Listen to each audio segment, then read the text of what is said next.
Bienvenidos y bienvenidas a un nuevo episodio de este podcast que me gusta muchísimo poder estar compartiendo con ustedes, poder conocer más historias, más experiencias sobre no solo las personas que viven con alguna condición o alguna discapacidad, sino también desde sus familias, que creo que es algo que poco se habla y mucho se tiene que escuchar. Y para eso en el episodio de hoy tenemos a Fanny, que nos acompaña. Voy a decir brevemente el por qué, pero ahorita ella se va a presentar con ustedes. La elegimos a ella, queríamos que viniera a nuestro espacio para platicarnos porque ella tiene un hermano con autismo, entonces que nos comparta este otro lado de la moneda de cómo es ser no familiar desde un papá o desde una mamá, sino desde un hermano, de una persona con alguna condición como lo es el autismo. Y pues bueno, muchas gracias porque nos estás acompañando hoy aquí. Al contrario, gracias por la invitación a ti y a la audiencia que nos va a acompañar también desde allá.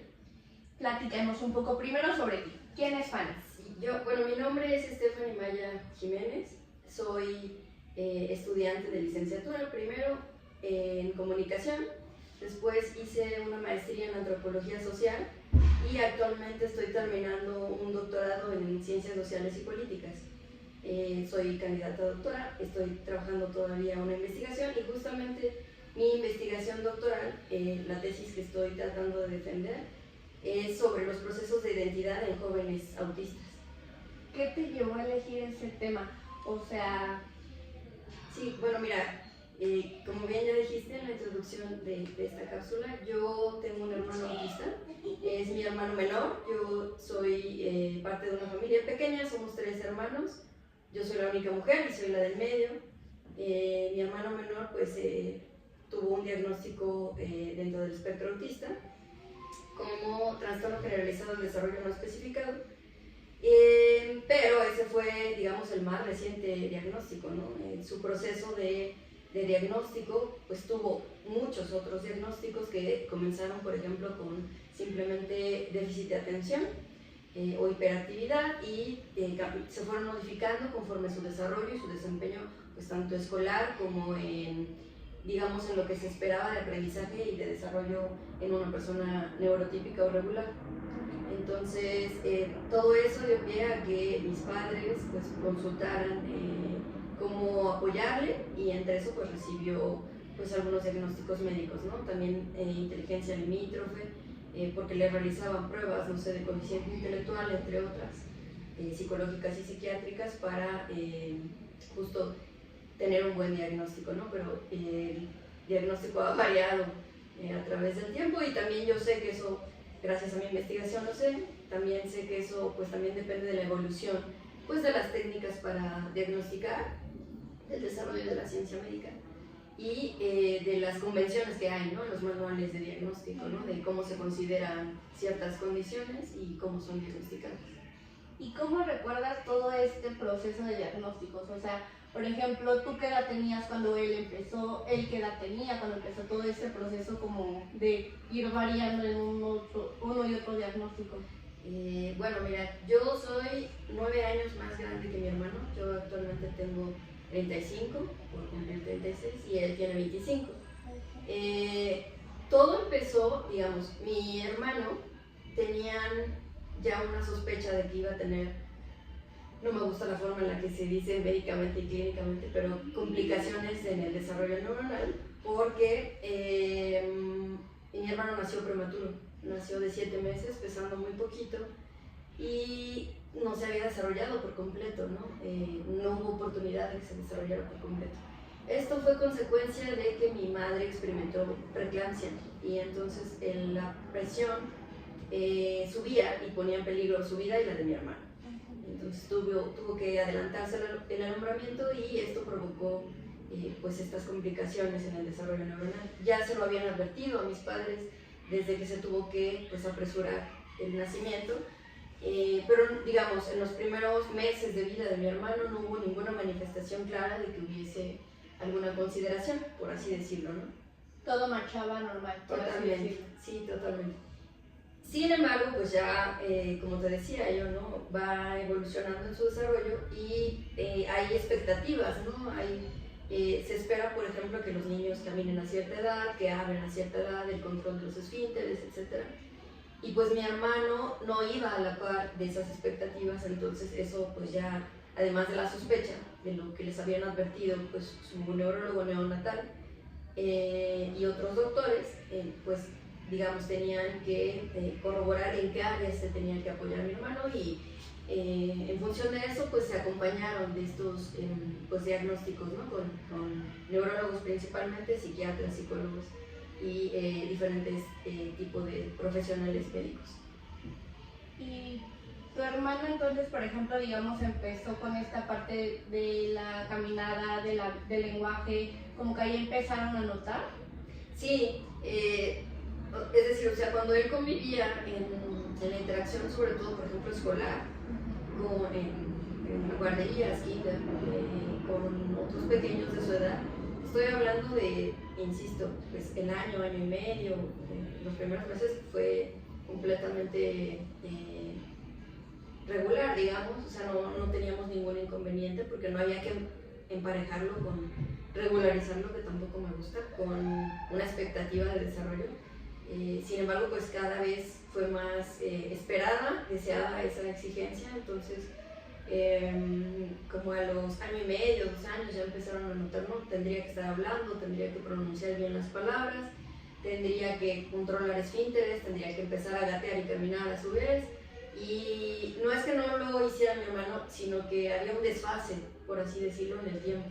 Entonces era muy pequeño él y como te decía, yo tengo 9 años, soy 9 años más grande que él, entonces yo también era pequeña, ¿no? Sí. Yo tendría 11, 12 años por mucho y en ese momento uno no tiene ni la madurez, ni el conocimiento, ni la experiencia para comprender eso, pero lo experimentas así, ¿no? O sea, entiendes que de algún modo el contexto médico, el discurso médico clínico te hace ver y sentir que hay que regularizarlo para ayudarle como a que empate con el resto de sus compañeros, y entonces eso para nosotros representaba pues apoyarle en diferentes áreas que le permitieran alcanzar esas habilidades. Bien dices, ahorita tú tenías 11, 12 años.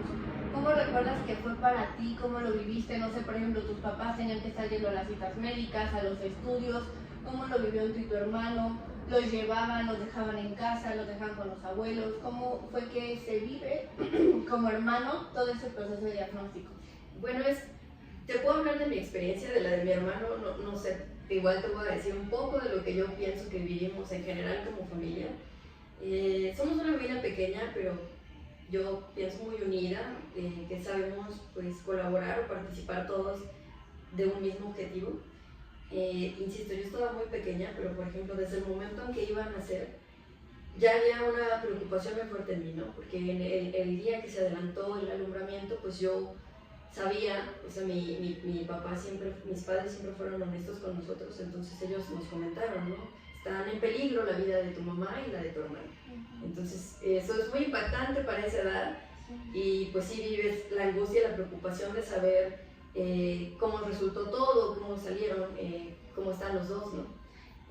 Por fortuna, pues también en ese momento contábamos con el apoyo de mi abuela paterna.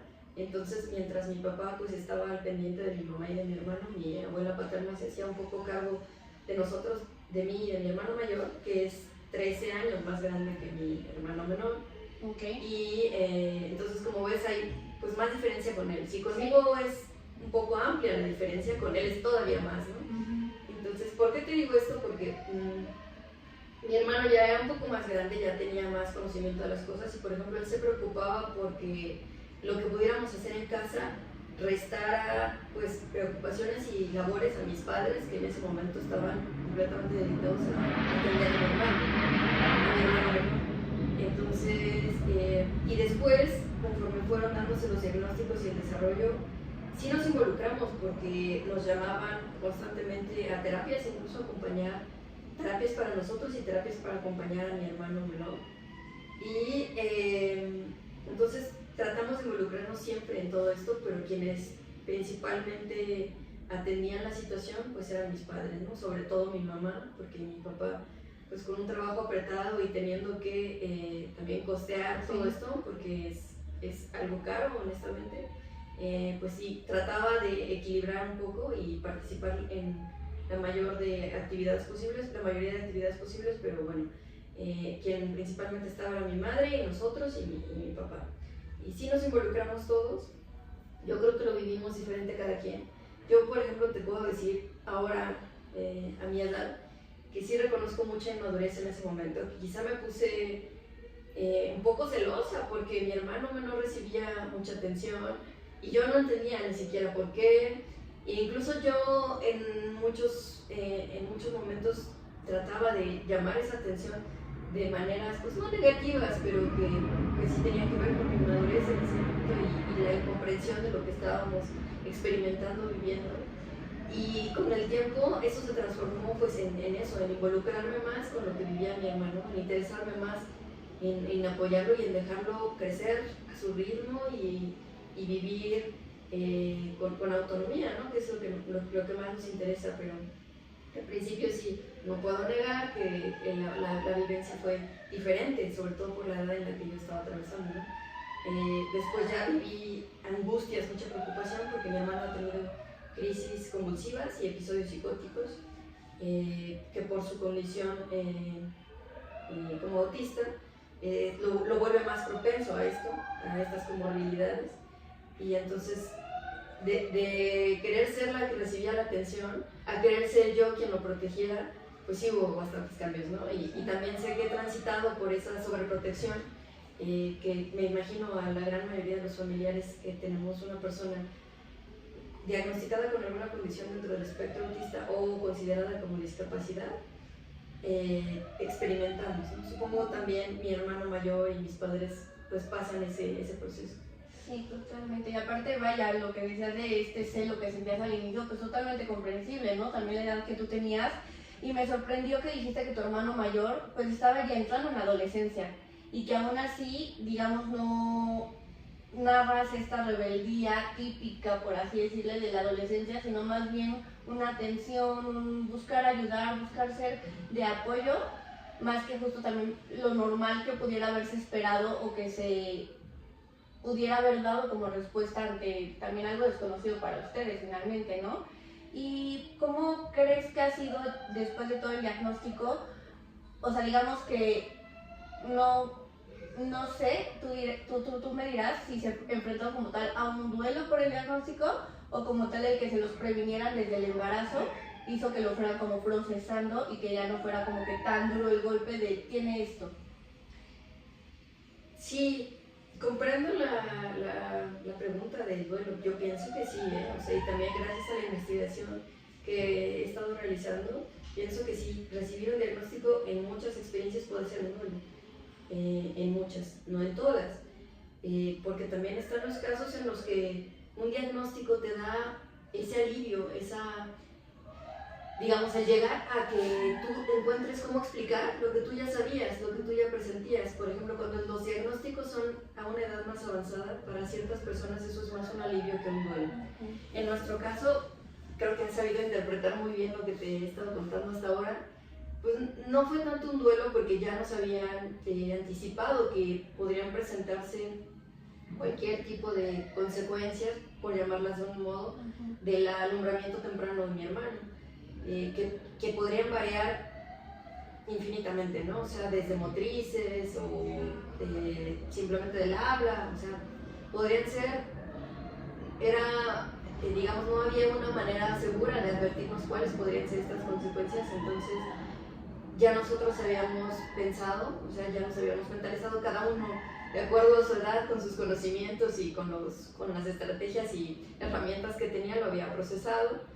Y sí, de algún modo no fue tanto un duelo para nosotros, ha sido más bien difícil el tratar de aprender a sobrellevar todas las comorbilidades o complicaciones que esto le puede traer y cómo evitar que nuestra exagerada preocupación llegue a sobreprotegerlo al grado de que no lo dejemos ser autónomo, no lo dejemos ser independiente. Sin embargo, seguimos trabajando, ¿no? Esto es un trabajo de por vida y algo que yo aplaudo mucho también incluso en esta invitación que tú me haces es que también se hable de las familias, porque efectivamente se habla más de los padres, porque son, digamos, quienes tienen pues, mayor injerencia, que también son temas cuestionables, ahí hay mucha discusión en la vida de las personas con algún diagnóstico, en la diversidad funcional o en la discapacidad, como quiera considerársele. Y de los hermanos poco se habla, y nosotros también tenemos pues una historia aparte que contar, ¿no? O sea, también nos involucramos, también asumimos responsabilidades, también asumimos cuidados, que reconocemos siempre que hay una interdependencia entre nosotros, con madres, padres y hermanos, y pues sí es distinto, ¿no? Y sí se experimenta completamente diferente. Yo creo que a nosotros nos ayudó que supiéramos, que hubiera una anticipación, que hubiera, digamos, una sospecha de qué podría venir. Sin embargo, eso no lo hace fácil, pues. Porque bien dijiste, cosas como que fueron adquiriendo de responsabilidades, ¿no? Pero también me parece muy importante mencionar cosas que perdieron. Por ejemplo, ya decíamos, perdieron esa atención de sus papás, probablemente esos años de diagnósticos de su hermano. Perdieron también esa oportunidad de ser niños a esa edad, de preocuparse únicamente por jugar, por hacer rebeldías, por hacer travesuras, y como que tuvieron que madurar de cierta forma muy rápido también para su hermano, lo cual sí se me hace algo muy admirable, que como bien dices, o sea, poco se habla de los hermanos. No sé si has visto que hay también en TikTok, en redes, un hermano que sube mucho a su hermano. Sí, sí lo conozco. Entonces se me hace padre porque es justo como lo que más necesitamos la sociedad saber. Aparte de saber, de escuchar sus experiencias, también que ustedes nos digan cómo ser de apoyo para ellos y para ustedes, que ahorita ya al final del episodio hablaremos sobre eso, pero ahorita me quisiera centrar en, por ejemplo, nos decías de tus estudios, esto de ciencias políticas, pero que estás haciendo un doctorado de cómo se forma la identidad de personas con autismo. Me imagino que lo que te llevó a estudiar eso fue tu hermano, pero, por ejemplo, ¿cómo ha sido todo este estudio? ¿Qué se ve? ¿De qué se trata? Bueno, sí, por supuesto, la motivación principal personal es mi historia de vida, ¿no? Y más que la mía, la de mi hermano, ¿no? Él es mi inspiración, lo que él y yo, y en conjunto como familia hemos experimentado, hemos atravesado a lo largo de nuestras vidas, y gracias a eso pues me incliné para estudiarlo. Ya había yo pensado en estudios previos realizar algo así, y honestamente nunca me sentí, ni siquiera me siento hasta ahora con conocimiento suficiente ni herramientas suficientes para estudiarlo, pero este trabajo me ha permitido pues ir desarrollando un poco herramientas para entenderlo más, para entenderlo desde mi experiencia de vida y aplicarlo en mi experiencia de vida práctica, y para entenderlo desde el mundo académico, ¿no? ¿Qué he hecho? Bueno, sí, me interesó la identidad en jóvenes autistas en muchos sentidos, ¿no? Sobre todo porque creo que todavía en el contexto mexicano, hablando específicamente del contexto mexicano, estamos como en procesos transitorios, migrando, por ejemplo, entre conceptos de discapacidad a diversidad funcional, de autismo a neurodiversidad, y este tránsito, este trayecto para mí es más interesante porque un poco manifiesta cómo pensamos y cómo construimos socioculturalmente estas nociones, y esto cómo impacta en la manera en que se perciben las personas neurodiversas o con autismo, cómo se perciben, y también cómo nosotros formamos parte de esas percepciones, ¿no? Yo me encuentro en mi trabajo que todavía predominan estas nociones con un sentido negativo, ¿no? De las discapacidades en general, de la diversidad funcional en general. Es decir, que asociamos en el imaginario social a la discapacidad con ideas en un sentido negativo como minusvalía, como impedimentos, como falta de capacidades, y eso acarrea discriminación, exclusión y violencia, ¿no? Entonces ese también fue mi interés, digamos, mi interés particular, personal, era por supuesto mi familia y mi hermano, lo que yo podía hacer con mi experiencia de vida y aportar a mi experiencia de vida. Y mi interés general pues tenía que ver con lo que yo ya había presentido desde más joven y que había experimentado a través de la vida de mi hermano y la mía, con respecto a cómo concebimos la discapacidad, cómo concebimos la diversidad funcional el autismo y la neurodivergencia, ¿no? Entonces, gracias a eso he hecho esta investigación y lo que he encontrado pues es que sí, todavía hay muchos prejuicios y muchos de ellos están exportados, por desgracia, por el ámbito médico-clínico.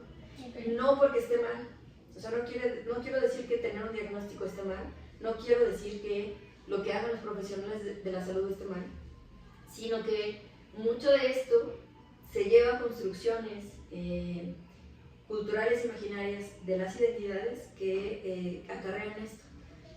Por ejemplo, decir que hay dificultad para hablar, aunque sé que es correcto, así es, o sea, si hay dificultad para la interacción en el autismo, se malinterpreta o se le da un sentido negativo, como decir, son personas antisociales, son personas introvertidas, exacto. Y puede haber los casos, ¿no? Y esto no tiene nada de malo. Sin embargo, nosotros le atribuimos un valor a esas características y muchas veces es un valor negativo, porque nos hemos transitado justo hacia estas nuevas ideas, nuevos términos o estas discusiones que tratan de reivindicar tanto la discapacidad como el autismo, la neurodiversidad y la diversidad funcional, y pensarla no en un sentido positivo y negativo, ¿no? Sino simplemente diferente. Y que aparte, por ejemplo, creo que muchas series, películas que han querido sacar últimamente dan pie a estos estereotipos, ¿no? Por ejemplo, hay muchas series que muestran a las personas con autismo como súper dotados, súper inteligentes. Y entonces, por ejemplo, me pasa con mis alumnos, les platico algo de autismo y dicen, son súper inteligentes. Y yo, una persona o esa persona que estás conociendo es así, pero por algo es trastorno del espectro autista, porque es todo un mundo diferente para cada persona. Así de por sí en neurotípicos somos un mundo totalmente diferente, pues en personas con esta condición aún más, y es también como lo complejo y que me interesa mucho platicar contigo, el cómo forman ellos la identidad, cómo no caer en nosotros, o bueno, papás, hermanos, decirles, tú eres tal, tienes esta condición, tienes esta edad, te gusta esto, o sea, como no darles una identidad como prescrita, sino que ellos la adquieran, que ellos la creen de verdad. ¿Cómo es que se da este proceso?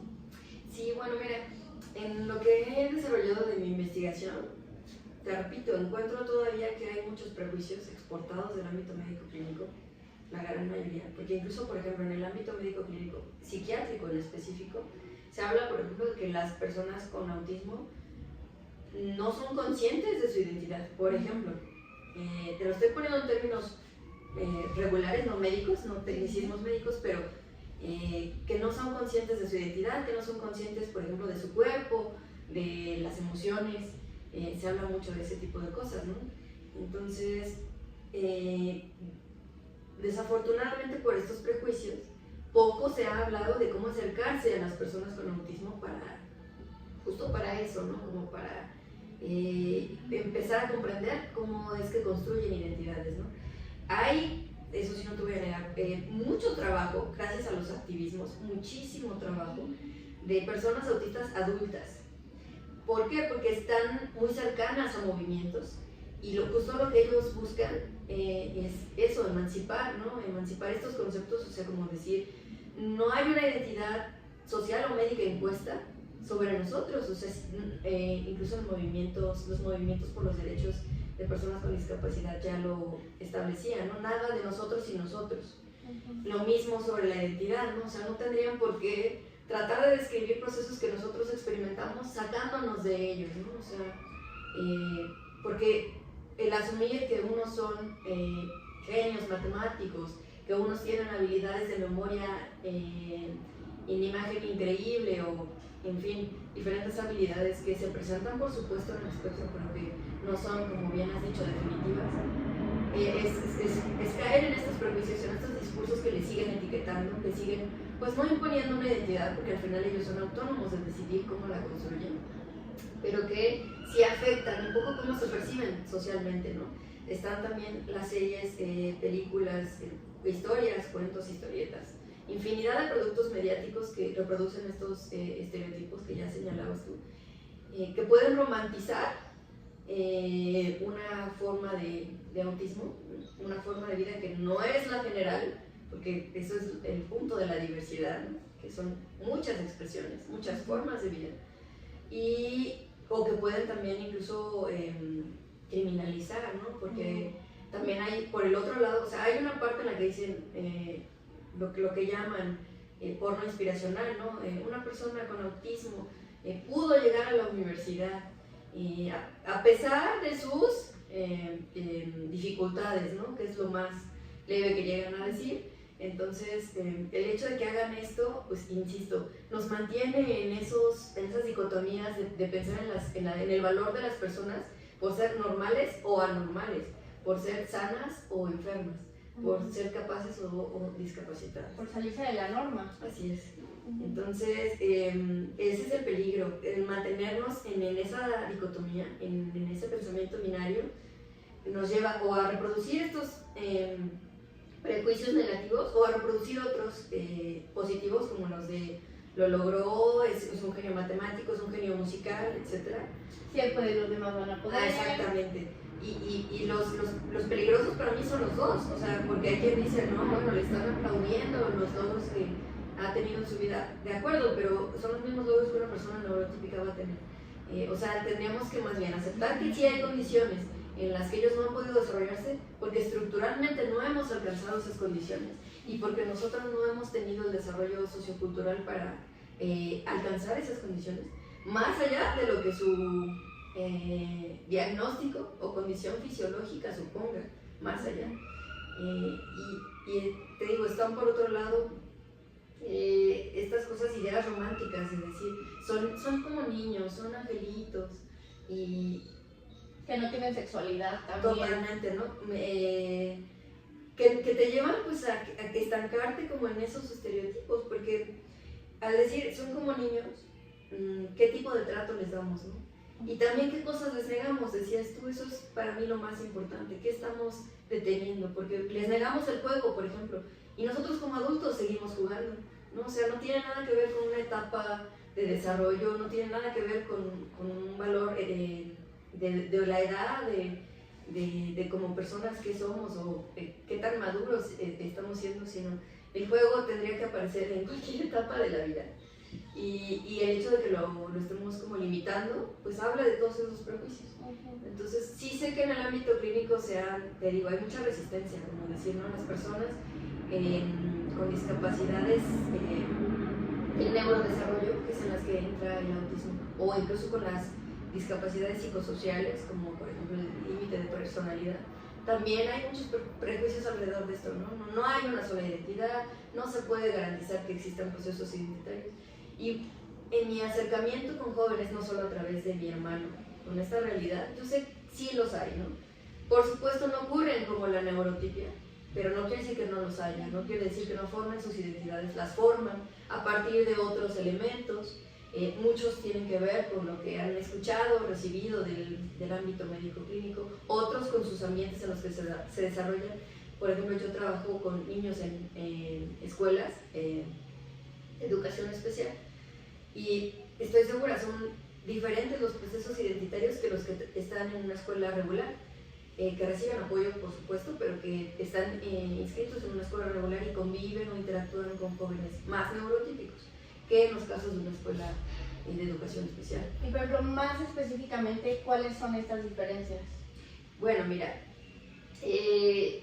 yo pienso que respecto a lo que más me interesa, que es discriminación, exclusión y violencia, en el caso de uno pensaría que en el caso de las escuelas regulares experimentan más discriminación, exclusión y violencia. Y creo que nos hace falta mucho seguir trabajando sobre eso, ¿no? Porque en el caso de las escuelas, instituciones de educación especial también se experimenta. O sea, no están exentos de experimentar discriminación y violencia. ¿Por qué? Porque de nuevo, el discurso médico asume que hay niveles de discapacidad y de nuevo nos coloca en esta idea de que, yo puedo hacer más cosas que tú, tengo más habilidades que tú. Ok, ambos podemos ser personas con discapacidad en la diversidad funcional, pero de acuerdo a mi nivel en el que estoy siendo diagnosticado o colocado, puedo desarrollar más aptitudes que tú, ¿no? Y eso de nuevo se vuelve un factor pues, de discriminación y exclusión.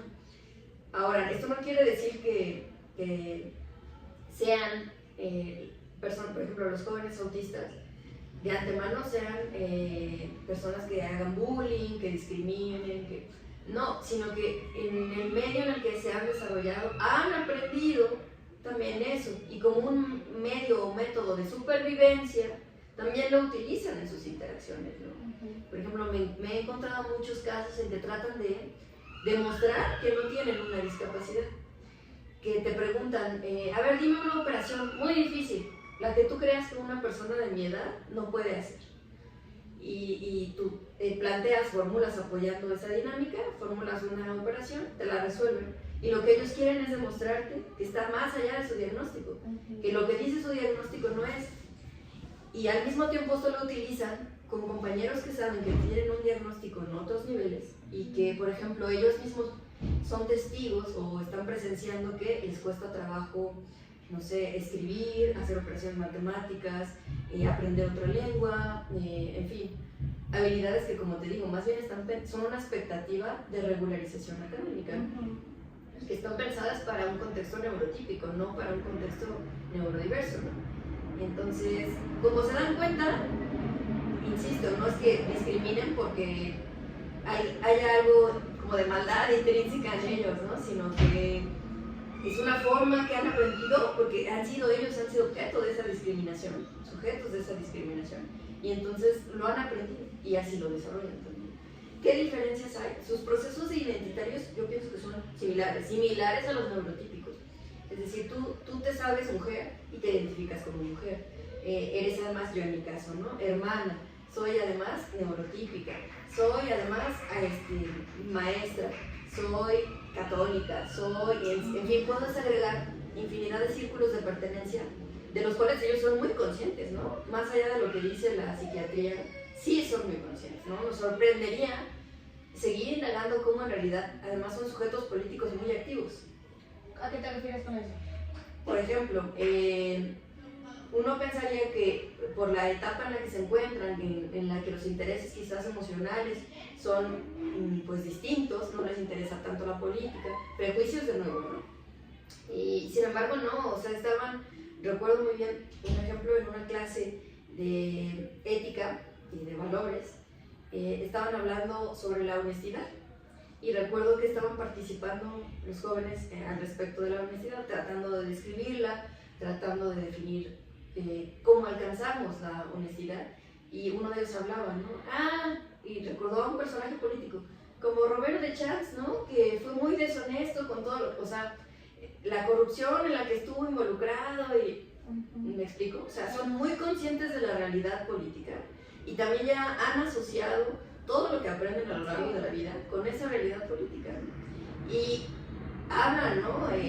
Recientemente pasamos procesos electorales y hablan de eso, o sea, y te dicen, fue nuestro fulanito candidato o fulanita a mi delegación a hablar con nosotros, nos dio esto, pero yo creo que, por ejemplo, no hay suficientes escuelas para personas con discapacidad, por ejemplo, ¿no? O sea, son muy conscientes de la situación que ellos experimentan, de la situación política en general, y de un poco cómo ir participando en esa situación. Que aquí, por ejemplo, me gustaría abrir como el panorama, justo estamos hablando dentro del espectro autista. Me imagino yo que, o sea, como en contexto, de las principales como características dentro del autismo es esas fallas en la comunicación y en la interacción social, patrones de conductas repetitivos, etc. Pero no es que haya un grado 1, grado 2, grado 3 de autismo, sino más bien que se base a qué tanto apoyo requiere y también en qué área requiere apoyo, si requiere más apoyo en lo sensorial, en la comunicación, etc. ¿A qué voy con todo esto? Con que esto, me imagino que estás diciendo, va para aquellas personas que requieren pocos apoyos. Pero ¿qué sucede en aquellas que requieren más apoyos, por ejemplo, en comunicación? O en aquellas personas con autismo que no son verbales. Totalmente, Vero. Mira, muy interesante la pregunta, y además porque, insisto, me ayudas como a justo explicar ese proceso transitorio. Porque te digo, yo no estoy en contra del diagnóstico ni en contra de la manera de atención médico-clínica, es necesaria, ¿no? La requieren. Lo único que pasa es que cuando construimos imaginarios sociales, le atribuimos sentidos negativos. Entonces, estoy completamente de acuerdo con que no hay niveles, o sea, en que si seguimos pensando con esa lógica, vamos a reproducir más estereotipos, y que más que pensar en niveles como de capacidad o aptitud, tendríamos que pensar en niveles de apoyo. Totalmente de acuerdo, es parte incluso de lo que defienden muchas posturas desde el activismo y desde la Academia de la Diversidad Funcional, ¿no? ¿Qué implicaciones tiene eso en la identidad? Muchísimas. Tuve la oportunidad, fortuna y el privilegio de trabajar como mi estudio sobre jóvenes autistas con diferentes grupos. Y en esos grupos había una diversidad de autismos, ¿no? Justo con diferentes niveles de requerimientos, de apoyo. De quienes, por ejemplo, autismos no verbales, a autismos completamente verbales y que, no sé, han alcanzado, por ejemplo, niveles educativos esperados para su edad, o que tienen habilidades a lo mejor comunicativas que es contrario a lo que se espera según el diagnóstico, en fin. Entonces, en ese contraste, más que yo, o sea, que yo conviviera con jóvenes o adolescentes, porque en algunos casos eran adolescentes, no verbales, autistas no verbales, o que tuvieran otro tipo de necesidades de apoyo, para mí no reflejaba que no hubiera procesos identitarios. Los hay. Lo que sucede es que no se expresan o manifiestan, de nuevo, como en la neurotipia lo espera. Y tampoco en los jóvenes autistas verbales, tampoco en los jóvenes autistas que tienen menos necesidades de apoyo. Por ejemplo, sé muy bien que hay quienes no están de acuerdo todavía en hablar del espectro autista como tal, quienes prefieren los diagnósticos separados de lo que se engloba en el espectro autista, es decir, por ejemplo, el Asperger y el autismo, porque el Asperger tiene un nivel de apoyo menor que el autismo como tal. Entonces, sé que hay muchas familias, muchas personas diagnosticadas y muchos activismos que todavía apoyan esa separación. En parte por la función práctica, ¿no? Porque, a ver, tú vas a recibir unos apoyos muy particulares, yo voy a recibir otros. E igual, ¿no? O sea, todos los apoyos pues, de salud, gubernamentales, educativos, laborales, que vamos a recibir van a ser distintos. En parte por eso, y en parte porque quieren una identidad específica, ¿no? Por todo lo que acarrea a nivel sociocultural ese tipo de diagnósticos. Entonces, cuando tú estableces una interacción con un joven con autismo no verbal, de todos modos encuentras rasgos de personalidad e identidad. Por ejemplo, la manera en la que un joven autista no verbal puede conocer el mundo, estoy dando un ejemplo de miles de la diversidad que hay, ¿no? Puede conocer el mundo a través del olfato. Yo tuve la oportunidad de convivir con un joven que en vez de decirte hola, lo que hacía era llegar a oler tu cabeza, llegar a conocer y identificar tu aroma, y de ese modo decía, ya sé quién es, ya sé que es Fanny, ya sé cómo huele, ya aprendí. O sea, no lo expresaba con palabras, pero te hacía, o sea, después de olerte, tomaba una postura en la que te demostraba, ya te identifiqué, ya sé quién eres. Así conocían su mundo exterior. ¿Cómo se daban a conocer ellos? De la misma forma, o sea, a través de todos los sentidos. O sea, si no hay una expresión verbal, hay una expresión de muchas otras formas. O sea, muchos de ellos sí pueden escribir, sí han podido aprender la escritura y han desarrollado la escritura. Y quienes no, de todos modos, establecen comunicación de muchas formas, ¿no? A través de sonidos, a través de movimientos, incluso algunos aprenden lengua de señas, ¿no? Y todo eso les ha servido como medios para establecer comunicación, porque la comunicación verbal, aunque sea la común y la que hemos priorizado, no es la única. Y entonces ese es el error de suponer que van a decirme, ¿no? Yo me llamo Francisco, no sé, ¿no? Por decirte así. Y siento que soy una persona con autismo porque, o sea, manifiestan su autismo y manifiestan su experiencia de vida y su condición a través de otras formas de comunicación. Pero no son gustos, ¿no? Me hiciste recordar una paciente que yo la veía cuando era pequeña, 9 años, por así decirlo, y aún así demostraba que era una coqueta porque iba por sus lentes de sol y su bolsa vámonos al parque. Y me llevaba, no me lo decía el vámonos al parque porque era no verbal, bueno, es no verbal, pero sí me llevaba de la mano a la puerta, entonces ya decía yo, quiero ir al parque. O iba y agarraba su bicicleta, o iba y agarraba su vestido de princesa y decía, y se lo ponía así como, mírame, mírame, ¿no? Entonces me da sentido que, pues sí, es parte de su identidad que tal vez no expresan con palabras, pero buscan la forma de expresar y que nosotros tenemos que validar que las palabras no es la única forma de expresión.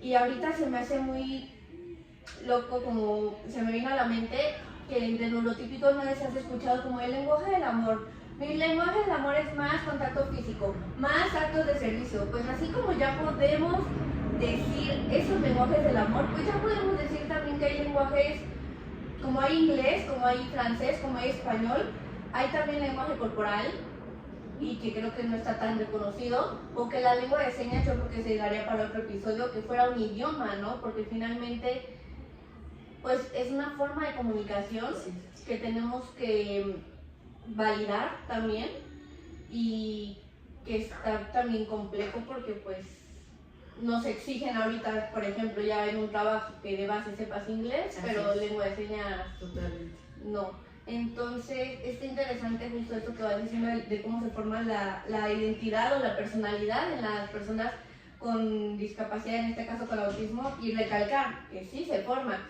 También, por ejemplo, lo que te decía, los asexualizamos mucho, pero también tienen una sexualidad, también tienen estas ganas de sentir placer, aunque no lo verbalicen o sí lo verbalicen. En estos casos, ¿tienes algún ejemplo en concreto que recuerdes de esta parte de construir su identidad sexual, por ejemplo? Sí, mira, de nuevo, en la academia, es que hay una discusión fuerte entre las ciencias, disciplinas sociales humanas y las médicas. Justo por eso, ¿no? Porque lo que queremos es transitar a discursos, no que sean meras alegorías de algo mejor y que al final no resulten en la práctica, ¿no? Sino que funcionen. Entonces, en la academia hay muchas investigaciones sobre incluso disforia sexual, ¿no? Como no somos capaces de identificar un género y tampoco una atracción sexual. Y no es cierto, o sea, es que esto no se puede generalizar porque ya lo dices tú, e incluso el propio discurso clínico lo dice, es un espectro. No hay ni siquiera una convención al respecto, o sea, que existan muchos casos en los que experimenten como el desconocimiento de un género o que no haya atracción hacia un género en particular, no quiere decir que en todos los casos se experimente igual, ¿no? O que se les permita. Eso es otro tema. Ya en mi experiencia práctica hay muchos tabús. Si hay muchos tabús en el campo de lo neurotípico, imagínate en el campo neurodiverso, ¿no? El tabú es todavía más grande, ¿no? Justo, o se les infantiliza y es que ellos no saben, ¿no? O sea, no les podemos ni siquiera llamar al cuerpo como tiene que ser llamado, porque es que no lo van a entender. Prejuicios. Y no, incluso esto también, insisto, todo esto lleva a problemas más grandes y graves como discriminación y violencia, ¿no? Y violencia sexual es terrible. Como el tener que esterilizar a mujeres con discapacidad, porque se asuma que no son responsables de su sexualidad, responsables de su cuerpo, de su maternidad, si es que la desean, ¿no? Y como se asumen eso, se les lleva a procedimientos de esterilización en contra de su voluntad, ¿no? Que son prácticas eugenésicas que tienen siglos, están instauradas, y que por más que hemos revolucionado o transformado a nivel cultural y social, en los contextos en México, en el mundo, no se erradican, ¿no? O sea, seguimos reproduciéndolas. Y yo, a propósito de los diferentes niveles de necesidades, de apoyos que requieren, sí noté que en cualquiera de estos se manifiesta la sexualidad, se manifiesta. No, entiéndase, no solo como la atracción o la necesidad de encontrar un contacto con una persona, una intimidad o algo. Así es, sino incluso el reconocimiento de su cuerpo, de los cambios en su cuerpo, ¿no? Y como yo he estado interesada en trabajar la identidad en la juventud, digamos, uno espera la mayor parte de cambios que ya se dieron en la pubertad, adolescencia, que ya estén consolidados en la juventud. Y no necesariamente es así, porque así como en lo neurotípico no nos desarrollamos igual, en la neurodivergencia tampoco. Entonces, me topé con casos de jóvenes, mujeres y hombres, que todavía estaban como con esa duda, interrogante, tímidos de acercarse a sus familias, porque, insisto, los tabús son muy fuertes, la sanción social, ¿no? ¿Qué van a pensar de mí si le pregunto a la maestra por qué me gusta mi compañera? ¿Qué van a pensar de mí si le digo a mi psicólogo que sentía algo cuando me rozó un amigo el brazo? Yo siendo hombre, yo siendo mujer, ¿no? O sea, insisto, estos temas sí están siendo tratados en la academia, sí se están discutiendo, pero digamos a nivel práctico todavía hay muchos tabús que destruir, todavía hay mucho trabajo por hacer, no solo en la parte clínica, insisto, entre nosotros a nivel social. ¿Qué les permitimos? ¿Qué les negamos? ¿Y qué sancionamos? ¿No? Un tema muy importante de sexualidad es la masturbación, por ejemplo. ¿Cómo se enseña o cómo se trata? Sí. Porque o se les disculpa por tener una condición, así de decir, se estaba tocando, perdónalo, tiene una discapacidad, o se les niega por tener una condición. Entonces, sí, al final no expresan ni viven libremente su sexualidad. Que esto, por ejemplo, perdón que te interrumpa, pero dices y hablamos en personas con discapacidad, pero me viene a la mente también las personas que van caminando en la calle, que no sabemos qué tienen. Suponemos que, o se les dice malamente, está loco, pero que tengan alguna enfermedad mental, que estén en algún estado de psicosis y que vayan con sus miembros, partes masculinas, al aire, enseñándoselas a todos, ¿no? Y que juzgamos y que también no nos ponemos a pensar, pues, qué tanta conciencia tiene o no tiene de eso. O los niños, por ejemplo, que les decimos, no, aquí no hagas eso, pero no se les enseña, sí puedes, pero en la casa. O sí puedes, pero en tu cuarto. O sí puedes dar un abrazo, pero pregunta primero. Toda esta educación sexual que de por sí en niños regulares es todo un caos, que los papás se ponen de que cómo les van a enseñar estos términos, esto de bisexualidad, de bueno, nombres como pansexualidad, etcétera. ¿Cómo se les va a enseñar eso a niños de primaria? Pues me imagino que está aún más como tabuizado en el ámbito de la diversidad funcional. Sí, y que también nos lleva a casos, ya hablando éticamente, ¿no? Estos que dices, que a las mujeres las esterilizan o... sí, para ya no tener hijos. Así es.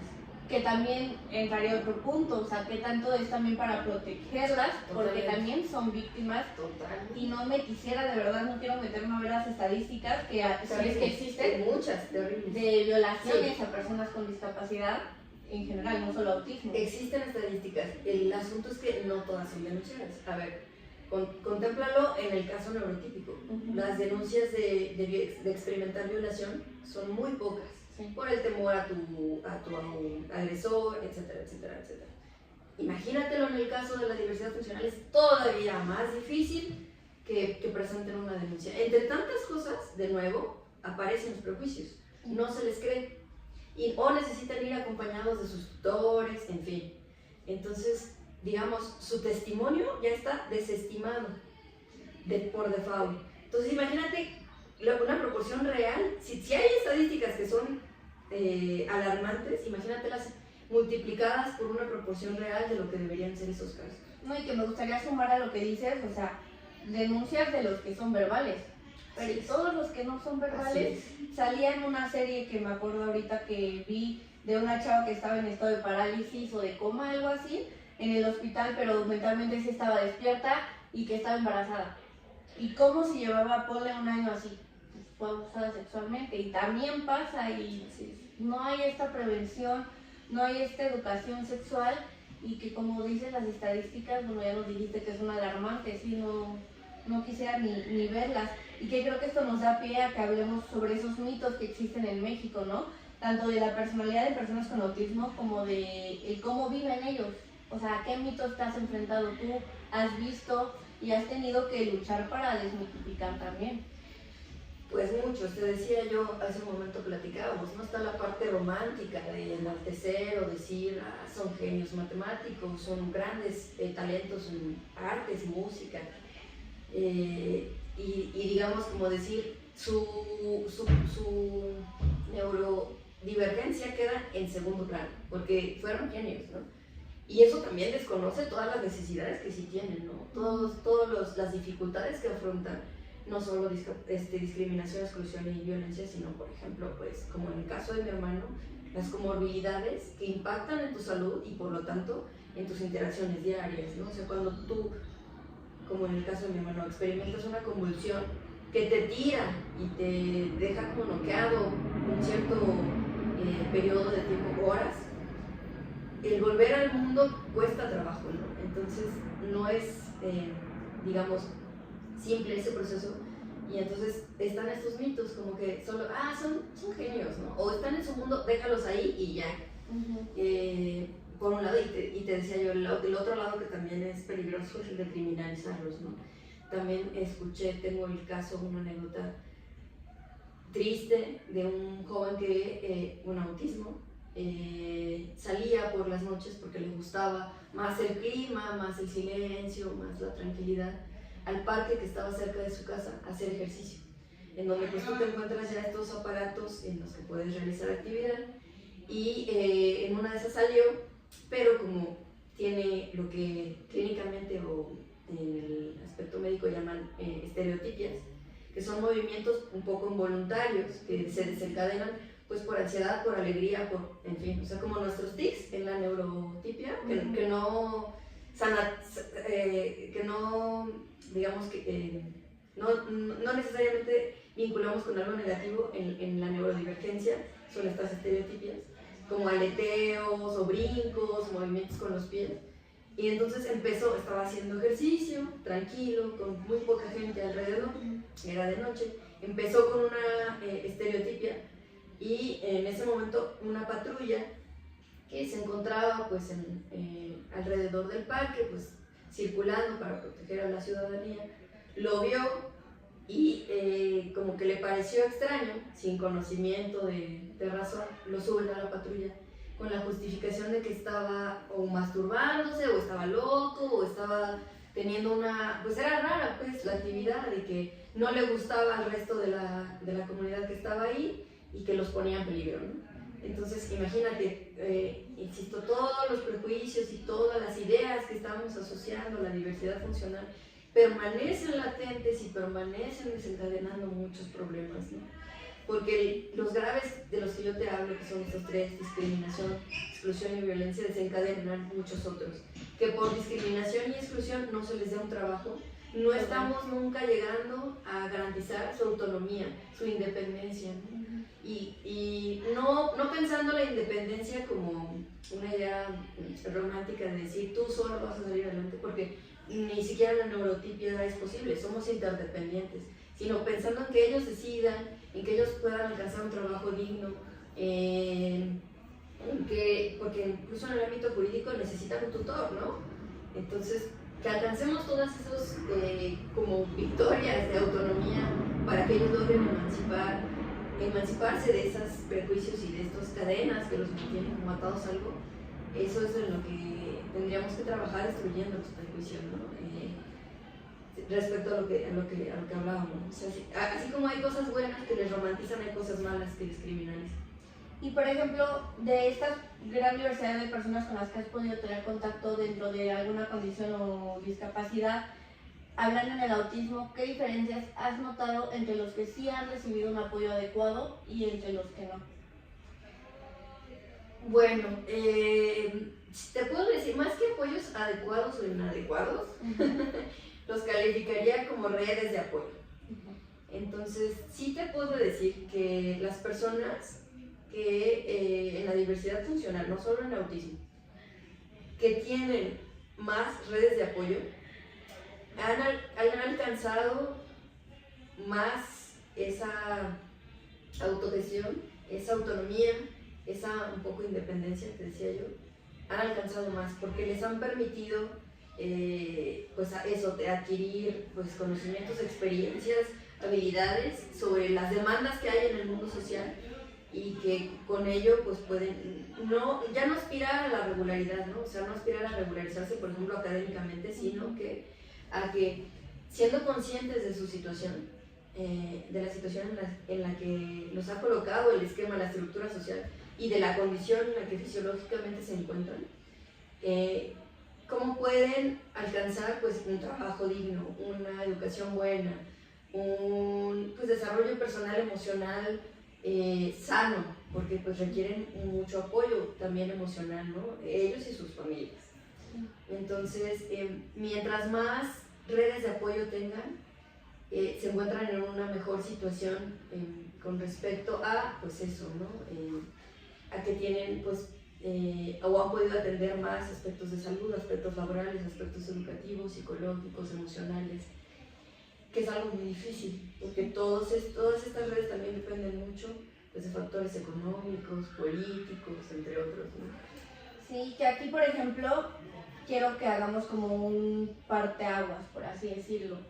Ya hablamos desde todo el lado profesional, lo que has estado viviendo, lo que has estado viendo, el conocimiento que has ido adquiriendo, que me parece impresionante y te lo reconozco muchísimo, o sea que creo que da para muchísimos más episodios poder hablar de todos estos temas y muchísimos otros que se me fueron viniendo a la mente con lo que ibas diciendo, pero quiero dejar un poco al lado a Fanny profesional y hablar de Fanny hermana, de Fanny miembro de una familia, con una persona con autismo. ¿Qué papel crees que juegan en la vida de una persona con autismo los hermanos? El rol de tu hermano y tuyo en la vida de tu hermano, ¿cómo ha jugado? ¿Cómo ha funcionado? Bueno, te contaba yo al inicio, ¿no? Nosotros además pienso que estamos en una situación privilegiada en muchos sentidos, porque nosotros podemos enviar a mi hermano a instituciones, por ejemplo, para recibir educación pública y privada, porque ha sido una mezcla de todo, a atención médica, pública y privada también, según las posibilidades de nuestra familia y según las exigencias de su situación. O sea, cuando hay una emergencia, tratamos de no detenerlo y que se encuentre atención de inmediato. Entonces, estamos en una situación privilegiada, porque conozco muchos casos en que no tienen un diagnóstico porque no han podido acceder a él, en que no hay educación especial ni educación regular porque no han podido acceder a esta. Y entonces sí acepto o admito que nosotros estamos en una posición buena con esos privilegios y que como hermanos, en mi caso en particular, sí asumimos un poco responsabilidades, muchas que no nos tocaban, o sea, porque tú ya lo dijiste, renunciamos, quizás eso es lo que más trabajo nos cuesta admitir, sí renunciamos a muchas cosas porque asumimos responsabilidades y no es como que las asumiéramos como con una carga moral o ética de lo tienes que hacer porque es tu hermano, muchas las asumimos desde el amor y la comprensión, pero eso no quita que impliquen sacrificios a nosotros, ¿no? O sea, hace rato decías, es que me imagino que sacrificaron su infancia y ciertas cosas, toda la razón, ¿no? O sea, son de las cosas que uno tampoco las tiene tan presentes, quizá como control emocional, pero pues tienes completamente razón. Yo incluso, por ejemplo, te decía, en mi celo, jugaba con los juguetillos de mi hermano con ánimo de llamar la atención de mis padres, como para decir, yo también estoy aquí, ¿no? Y luego yo misma decía, pero ¿por qué? Si yo soy más grande y o sea, mis intereses en realidad no están ahí, están en otra cosa. Pero uno no lo dimensiona. Exacto, no te vuelves consciente de eso hasta que transitas a otras etapas y procesos de tu vida y que eres capaz de, en retrospectiva, ver y comprender eso. Mi papel como hermana, te decía al principio, pues era muy diferente por mi madurez. No quiere decir que ahora ya sea madura, pero es distinto, tengo otras herramientas, tengo información, comprensión, más experiencia quizás. Y ahora trato de apoyar más a mi hermano, pero soy muy consciente, por ejemplo, de que mi papel es distinto al de mi madre. Mi madre todavía cae muchas veces en la sobreprotección y yo he tratado con la familia, ¿no? Gracias a mi investigación, gracias a mi interés y a lo que he podido aprender, de decir, bueno, miren, podemos hacer esto. Sé que estábamos acostumbrados a que le pasa algo, encerrémoslo en una burbuja porque no queremos que lo lastimen, ¿no? Porque sabemos a todo lo que lo exponemos cuando sale al mundo, pero podemos hacer más por ayudarlo a que él tenga herramientas para que él lo enfrente sin tener que estar atrás de él, porque también es cansado para ellos. O sea, yo soy muy consciente de que mi hermano en mal acostumbró a que nosotros estuviéramos tan ahí que después le faltaba orientación, me decía, ¿y ahora cómo lo hago yo solo, no? Y en otros aspectos él independiente dijo, no, ¿saben qué? Yo puedo ir solo a mi escuela, yo puedo, o sea, sé que se preocupan por mí, sé que quieren lo mejor para mí, pero también necesito vivir esto y si me va a doler, lo voy a tener que afrontar porque a ustedes también les dolió en algún momento, ¿no? Sí. O sea, todos tuvimos que afrontar diferentes cosas, entonces ese ha sido mi papel, o sea, sé que yo todavía juego un poco como, no como segunda madre, no lo quiero plantear así, pero sí lo cuido, sí trato de involucrarme en su crianza, en sus procesos de desarrollo y madurez, como él influye en los míos y como a su vez nosotros en los de mi hermano mayor y en los de mis padres.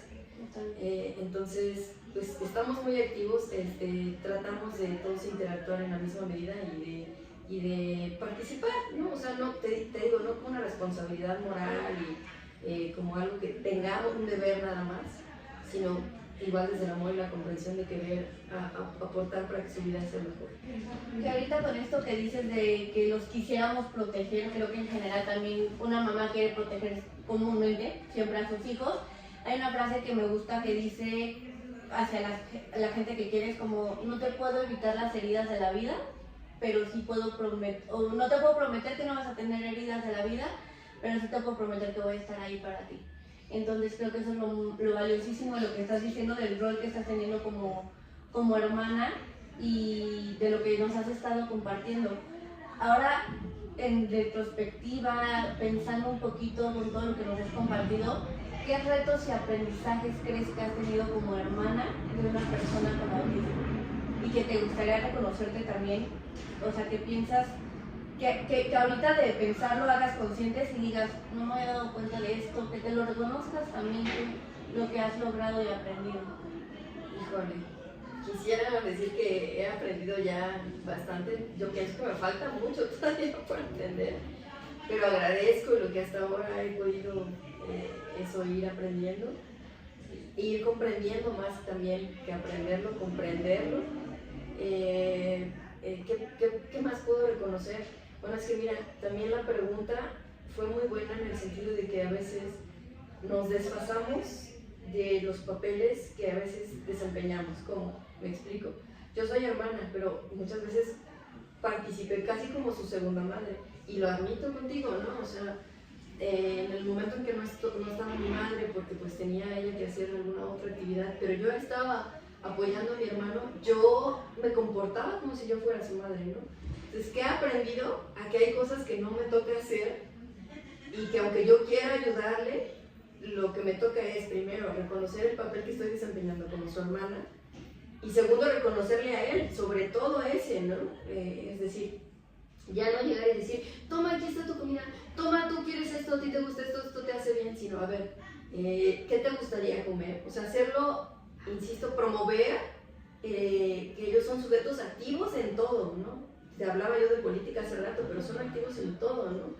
Entonces, eso, reconocerles más a ellos y que entonces yo no tenga por qué apropiarme de labores que no me competen, eso es una de las cosas que más he aprendido y he tratado de comprender y de desarrollar a lo largo del tiempo. Cuesta todavía trabajo, porque insisto, también desde el amor sale la protección, ¿no? O sea, tú le quieres evitar un sufrimiento, una mala experiencia y dices, mejor no vayamos ahí, mejor no vayas a esa fiesta, a ese convivio, ¿no? A lo que tiene que vivir. Así es, entonces, en ánimo de promover esa autonomía en ellos, pues es aprender tu papel, tus límites también, porque me parece que es muy injusto que les suponemos límites, les atribuimos límites, por no decir imponemos, a partir de capacidades deseadas, pero no somos capaces de reconocer los nuestros. Entonces, eso es una de las cosas que he aprendido. He aprendido a respetar mis límites, sus límites y nuestras diferentes habilidades y cómo se complementan.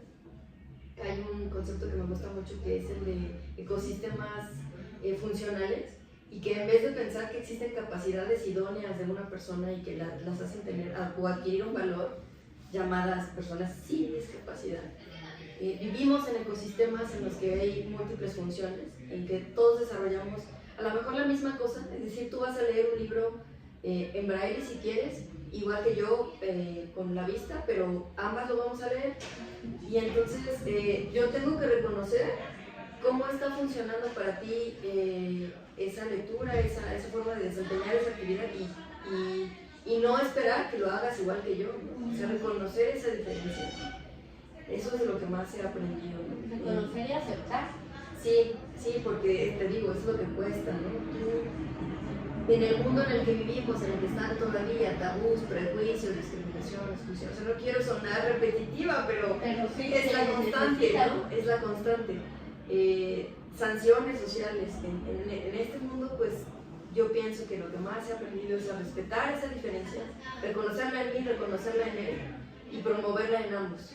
Y promover eso, ¿no? De que podamos convivir desde esas diferencias. Me gustaría que recordaras a esa Fanny de 11, 12 años que estaba con ese proceso de querer llamar la atención de sus papás, que el diagnóstico del hermano, shalala, desde la Fanny hoy adulta. ¿Qué le dirías a esa Fanny chiquita? Un poco también como en qué mensaje le darías a esos hermanos que nos están escuchando, que están recibiendo o que en algún momento recibieron el diagnóstico de un hermano con alguna condición, alguna discapacidad, alguna enfermedad. Híjole, es una muy buena pregunta. ¿Qué le diría? De entrada le diría pregunta más. Okay. No temas preguntar, le diría a Fanny pequeña, le diría pregunta más. Porque mucho de lo que yo supuse, malinterpreté y di por hecho provenía de mi ignorancia de las cosas, de lo que no sabía, lo que no alcanzaba a comprender, pero también porque nunca me acerqué. Entonces le diría a un pequeño que esté experimentando algo así con su hermano, como a lo que yo fui, pregunten más, acérquense más a sus papás, a sus hermanos, aprendan, porque del solo hecho de convivir, aprendes, ¿no? O sea, al principio, por ejemplo, recuerdo a mi hermano cuando estaba en el aprendizaje lingüístico, o sea, aprendiendo a hablar y a escribir, había palabras en que cambiaba el orden, no solo como dislexia y disdalia, sino en general cambiaba el orden de las palabras, no solo de las letras. Y al principio yo veía como en nuestro entorno se reían, ¿no? La gente lo tomaba como, no supo decirlo bien, se reían.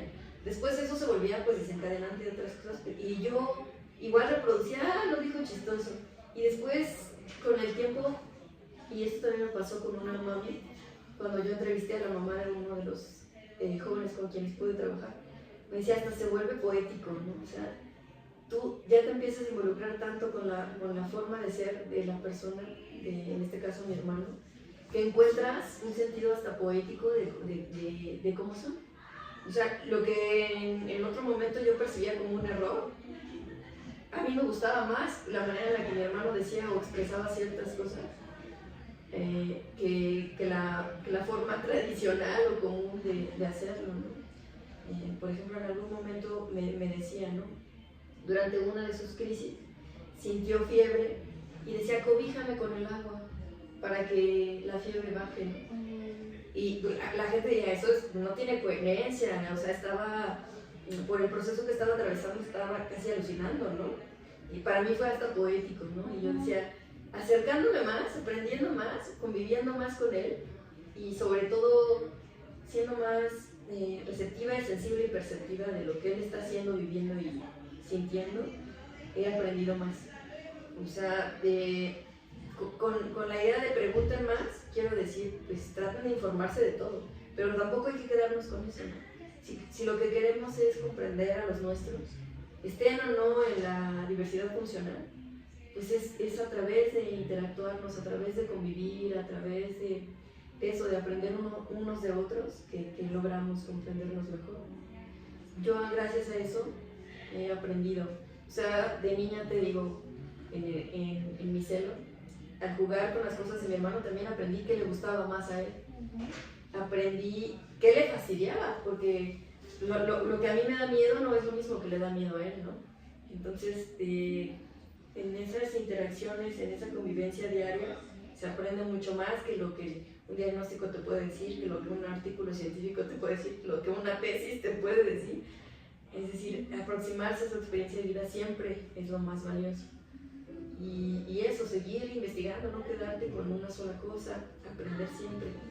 Creo que lo que dijiste, aprender de las dos partes, es lo más valioso, o sea, poder tener más como sociedad en general esta actitud de humildad y de sencillez y de vulnerabilidad para reconocer que no somos todólogos y que así como alguien puede aprender algo de mí, yo también puedo aprender algo de alguien más. No solo de alguien neurotípico, sino también de alguien con alguna discapacidad, no saber de cualquier persona, si hasta de algún animal animal refiriéndome a mascota, perro, caballo, podemos aprender algo, pues también de las personas, ¿no? No cerrarnos a esto, y me gusta mucho que digas esto. Y para cerrar con este capítulo que de verdad me encanta y me fascina todos los temas que hemos ido abordando, que me quisiera quedar más tiempo platicando contigo, ¿qué te gustaría de consejo dejar para una verdadera inclusión? Para que deje ya de ser un tema y sea una realidad el que tengamos una sociedad que deje de excluir a las personas con discapacidad que ya pertenecen a esta sociedad. Así es. Pues ya viste la respuesta.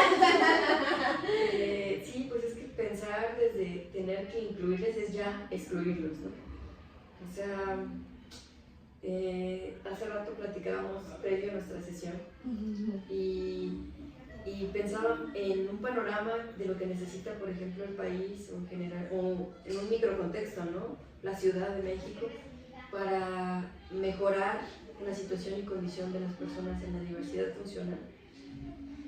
Y es muy, muy difícil decirte una sola cosa, porque pienso que como estamos en ese proceso transitorio para despegarnos de esos binarismos y dicotomías, nos falta mucho por negociar en el sentido político.